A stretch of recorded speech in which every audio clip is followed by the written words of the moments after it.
Anti-war activists have confirmed to RT that they are currently being evicted from the Venezuelan embassy in Washington, D.C. after being told by police they were trespassing.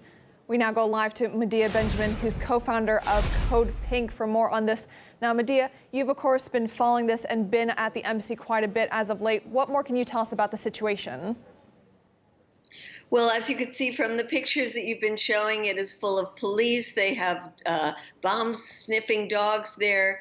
And we got an urgent call from the people inside at 9:15 this morning that the police had broken down the door and that they were going to be arrested.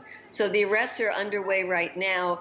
We denounce this as a violation of the Vienna Conventions because the group has been there with the permission of the Venezuelan government. I was just at the UN yesterday with the ambassador to the UN, who was calling on the US to sign a protecting power agreement with Venezuela so that both the embassy in Washington, D.C. and the U.S. embassy in Caracas would be protected. The Venezuelan government has said it has not given permission for the opposition representatives to enter the building and that there is still time to negotiate a solution that would be a mutual agreement to both these governments, but it will be a tremendous step towards greater conflict with the U.S. if indeed the Guaido representatives are allowed to go into that embassy now.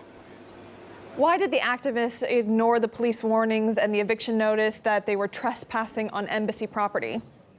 Because that was an illegal notice. It was not signed by anybody. It had no address on it, no stamp on it or anything. And because the legitimate government is the one in power recognized by the UN, that's the Maduro government, and the Maduro government had given permission to us to stay in the embassy. So it was an illegal order, and we don't obey illegal orders. As we understand it, it's not exactly clear where the activists, the four who were staying in the embassy, where they are right now. But do you know what they plan on doing next, or what Code Pink in general plans on doing next? Yes, our understanding is that they're in the embassy but under arrest, and we will continue to be protesting this and to be calling on that embassy to be left empty, not be handed over to the opposition, and for this protecting power agreement to be signed. We'll continue to do rallies outside the embassy, and we don't consider this chapter over yet. Venezuela's UN ambassador has now confirmed talks are underway between the opposition and government. How will the protesters act if common ground is found between them?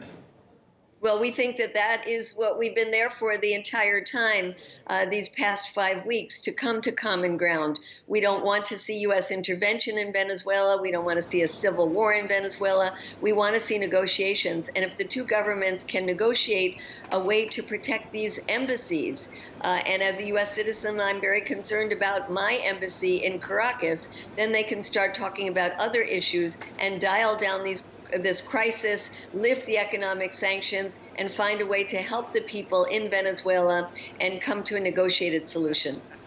Medea Benjamin, co-founder of Code Pink, thank you for joining us on the program to discuss this breaking news. Thank you.